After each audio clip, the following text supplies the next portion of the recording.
Likutei Sichos, Chelik Tezvav, Volume 15, the second Sicha for Parshas Breishit. In this Sicha, there will be a very interesting discussion regarding natural phenomena, things that happen in the world, in nature, and how they affect us collectively as humans and specifically as Jews. Also, we'll learn to appreciate that every single thing that the Chazal, our sages, discuss or mention in the Talmud, even though sometimes at first glance on the surface it doesn't seem to make sense or seems somehow to contradict, quote, the realities that we know or we're aware of, but yet when we take a deeper look and get a better understanding, a better appreciation of what they really mean to say, we see how it all makes sense. So the discussion is based on the Rashi, on the verse 14, Pasuk Yudalid, in chapter 1, right in the beginning of the Parsha, where it describes what Hashem created on the fourth day of creation. So it says over there, Vayom Elokim, Hashem said, Yehi me'ores b'rki hashamayim, let there be lights or luminaries in the heavens. And the verse continues to describe their purpose, that they're going to be there to divide, to make a separation between day and night. And then it continues and it says, V'hoyu la'oisos, and they shall serve as signs. And then it says, Ulamoyadim, and to set times, and so on. So Rashi quotes the words, V'hoyu la'oisos, quote, and they shall be for signs. And he quotes the sages from Tractate Sukkah, from the Talmud, which over there it says, quote, Kishama oires loikim, when there is an eclipse of the luminaries, Simon ra lo'ilam, it's a bad sign, it's a bad omen for the world. And he says, Shenemar, because it says, there's a verse that says, Me'oises hashamayim al techasu, that the Torah is saying to the Jews, Hashem says to the Jewish people, do not fear, do not dismay from the signs of heaven. And that verse concludes and it says, Ki yechatu hagoyim mehema, rather only that the goyim, all the other nations of the world, they shall fear, they shall, become worried about these signs. And Rashi concludes and he says, again quoting the Talmud, Ba'atzoischem rotzen HaKadosh Baruch Hu, when you do Hashem's will, you have no need to worry from any of these calamities. And then the Gemara, the Talmud over there, continues on and details the different types of eclipses. And it says, quote, that the eclipse of the sun occurs because, or it says bishvil. Bishvil could mean for, or in order, or because, which it can have many meanings, but we'll see later. But the way it's understood at first glance, it seems to be saying that the eclipse of the sun occurs because of these things, these four things, and it describes four different types of bad behaviors that would seem to bring it about. And then it says, because of four things, there is an eclipse of the illuminaries, which is a direct reference to the moon, that it occurs because of these four things. And again, it describes the four things, the four bad behaviors, the four bad misdeeds, which seem to bring it on. So, of course, the famous question, the obvious question, we all know, and especially today it's a fact, any child knows, that the eclipse of whether the sun or the moon is something that could be well predicted in advance. It's something that's calculated, something that happens. It's a natural occurrence. So how can we make this argument? How can we even say such a thing, that it comes about because of certain bad actions, because of certain bad misdeeds, which seems to imply that it's our deeds, it's our actions that bring it about, that bring it on. In fact, says the Rebbe, there are some people over time, over the generations, that have used this particular argument, this particular question, as a reason, as an excuse to show, to express how the things that the sages said are not true, God forbid, are wrong, are unfounded. And this they use as an excuse for why they chose to stray away from Judaism. Now the Rebbe says the truth is, make no mistake, When a person strays from Judaism, when a person makes the choice not to follow the tradition, that is not a intellectual choice. That is not a logical choice. The intellectual arguments that they give, such as this, are typically those which they are using to calm their own guilt, or as just as an excuse to justify their behavior, their lack of adherence to Jewish tradition, to Jewish culture. But this is not really a valid argument. And here the Rebbe makes the argument. Everybody knows, and we all agree, that, and if you look in the Talmud, it's very clear and it's very obvious and it's very well recorded, that the sages of the Talmud collaborated and had lengthy discussions and debates with their counterparts, meaning the scientists and the philosophers of their time. The truth is that in the first place, all these calculations, when we talk about calculating calendars and astronomy and all of that, really that all comes from the Torah.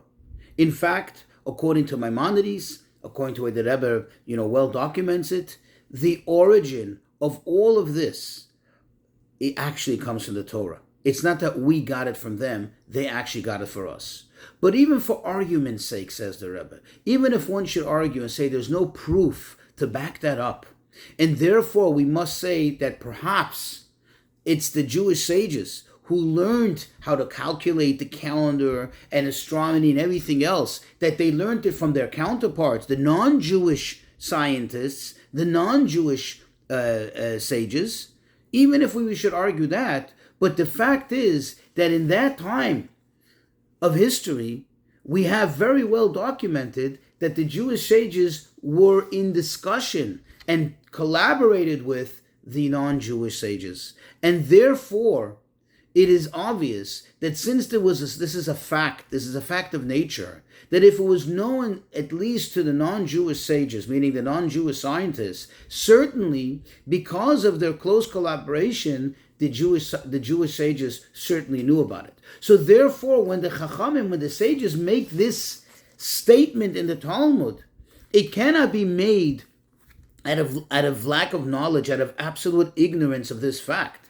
And therefore, this leads us to the need to take a closer look and really try to understand and appreciate what the sages meant. Because it cannot mean what it seems to be saying at first glance, because that's totally ridiculous. Because certainly the sages were aware, either by their own knowledge coming from the Torah, or at least by having learned about it and heard about it from their counterparts, from the other scientists and the other philosophers of their time.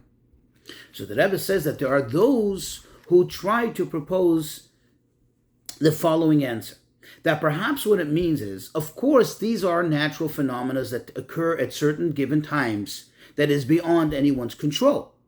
However, perhaps what the Talmud is telling us is that if we see it, when we experience it, that is a sign for us that there's something wrong with our action. In other words, the fact that we see it, that is, quote, the result that is triggered by our misdeeds, whatever those misdeeds are, as spelled out in the Talmud. That's what some try to suggest. But the Rebbe negates this approach. The Rebbe negates this answer. He says it's a non-answer, and the reason for it is because he says that's not at all what the Talmud says. Look at the Talmud, look at the words, look at the verbiage. It doesn't say anything about seeing it. It says something only about it occurring. It says the occurrence of this. When this happens, this is what it means. When this happens, these are the things that happens because of, or as we'll soon see, it happens for these things, or it triggers these things, as we'll see soon in the Rebbe's explanation.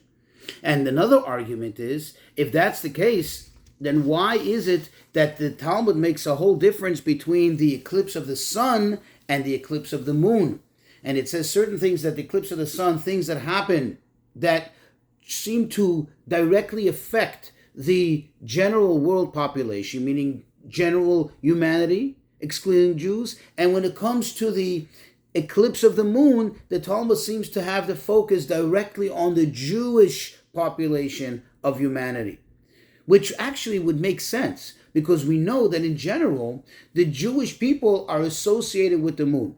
In fact, it says elsewhere in the Talmud, it says that Yisrael doimim l'nevana, the Jewish people are characteristically similar to the moon, and that is really the reason why Hashem established that our calendar should be a lunar calendar, why we count according to the moon, because it's so characteristically like us. We are like the moon.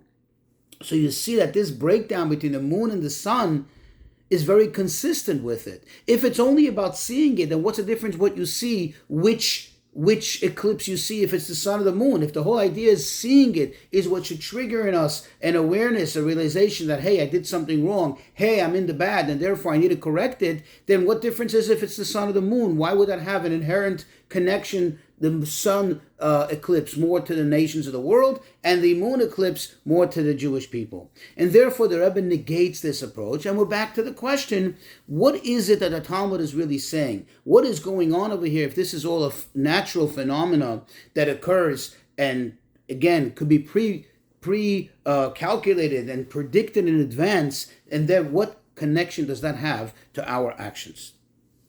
So the Rebbe says that the real meaning of it is as follows. When there is an eclipse, whether of the moon or the sun, that is a time, that is an indicator that that time is susceptible to certain negative occurrences. In other words, it's not saying that it's a result of negative occurrences. But remember I said, bishvil doesn't mean because of, it could also mean for or in order. This is something, it brings on something. It makes something in the ear. It's almost like, if I would use the word, it's almost like there's like a bad cloud. There's like a sense in the ear that makes pure people, or perhaps makes the people more predisposed or more leaning towards behaving in a bad manner, doing certain types of bad things. And that's why the Gemara says, that's why the Talmud says, that if, quote, you follow and you do Hashem's will, then you have nothing to fear. You have nothing to fear. Of course, the question remains, if that's the case, then why is it that the verse that we quoted initially, in the context of Rashi, remember I said that the verse concludes with the words, quote, but the nations of the world should fear them. In other words, why the differentiation between the Jews and the non-Jews? It would seem that if you say that, quote, you do what Hashem wants, you have nothing to fear, then nobody should have anything to fear. In other words, why is it that Jews have nothing to fear, but this at the same time, we're saying in the very same verse that the nations of the world, meaning the Gentile population, does have what to fear? Why the difference? Why the differentiation? And the Rebbe says the answer is as follows. When certain things happen, when certain things take place, it's like I said before, there's like something in the air that causes a leaning, that causes almost like a little more of a predisposition towards certain types of behaviors. But here is the point. But it's not, God forbid, that it forces anyone, that it compels anyone to actually act on those bad behaviors. Okay, for example, I'll use an example that's also discussed elsewhere in the Talmud. The Talmud, in another tractate, enumerates, it goes through all the days of the week, and it says, quote, somebody who's born on this day will be such and such. Somebody who's born on this day of the week will tend to be, quote, somebody who spills blood. Does that mean that somebody can come in a court of law after, God forbid, committing homicide and argue and say, look, I was born on Thursday. What can I do? I can't help myself. Look, even the Talmud says that I'm going to be a killer. Of course, that's not what it means. It just means that a person may have certain tendencies, more so than somebody who's born on another day of the week, to be more leaning towards that type of behavior. Which, by the way, just for information's sake, it's important to know that, and the Rebbe explains this elsewhere, that is really telling us that the person has those he has certain qualities, he has certain characteristic tendencies, but it doesn't mean that it has to be used for the negative. On the contrary, it could be used for the utmost positive. Think of somebody who has, let's say, this tendency of, quote, spilling blood. Does that mean that he has to be a murderer? God forbid. He can be a surgeon. He can be a moyah who circumcises little babies and helps their soul come into the body. He could be a dentist. He could be a butcher. He can be a ritual slaughterer. He can be so many things that bring positive results to humanity, positive qualities to the world. It doesn't mean that he's predisposed or, moreover, compelled to do any negative thing. Likewise, Maimonides, in describing various characteristics of people, Maimonides says, quote, Rambam, it's impossible to say that a person is born good or bad, that a person is born as a Baal Maila, meaning a person of great character, and that one other is born as a person of very poor character. He says it is true that some people are born with a greater disposition for good character, while others are born with what seems to be more of a tendency towards perhaps more negative character, perhaps more negative character traits. But of course, that doesn't mean, explains the Rebbe, like we see clearly in the Rambam, that the person is born good or bad. Rather, what it means is the person who's born with a greater disposition for good character means that for them it will be easier to be a good quality person. Whereas the other person, the person who's born with somewhat of a leaning, more of a leaning towards negative character, that person certainly should and also obviously could be a good person, could be a person of great character. It's just that they have to put in a little more effort. They'll have to work on it. For whatever reason, Hashem chose them to be the ones to have to put in the extra effort, go the extra mile. It doesn't come as easy as it would for somebody who was born with a disposition for a very positive character. And this is the explanation over here. That when there is an eclipse, whenever there is an eclipse of the sun or the moon or what have you, quote, it's a bad sign for the world. As we said before, it's a bad omen for the world. What does that mean? That's when there awakens within people a certain type of tendency, a certain type of feeling, a certain type of, quote, call it a nature, a leaning to negative things. But of course, the person has to overcome it. The person, and especially that's now we can understand why the Talmud is even sharing this with us. Because the Talmud is telling us, beware. When these things happen, you have to be more vigilant. You have to be more on guard and look out for these type of bad characters, traits. Look out in yourself and be aware that this, whatever is in the air at that time, as a result of the eclipse, could bring on the bad behavior as described in the Talmud, and therefore one has to be extra vigilant, extra diligent in order to overcome it.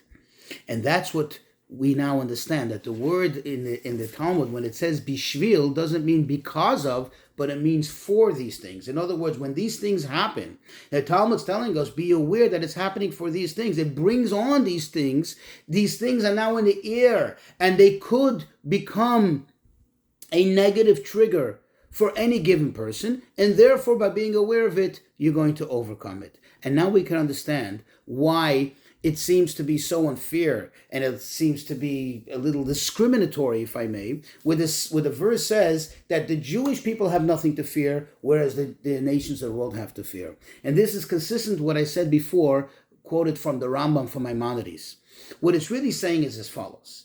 Look, the Jewish people in general stand above nature. They're not governed absolutely by nature. We see this in many different things in many different ways. And therefore, the Jewish people have less to fear when there is an eclipse, because they are less prone to succumb to the effects, to the negative effects of the eclipse. Whereas the nations of the world, it doesn't say that they're doomed. It says they have to fear it. In other words, they have to be aware of it and take more caution and take more and and employ more measures in order to guard themselves from slipping into bad behavior, specifically those bad behaviors as described in the Talmud at those given times when there is an eclipse.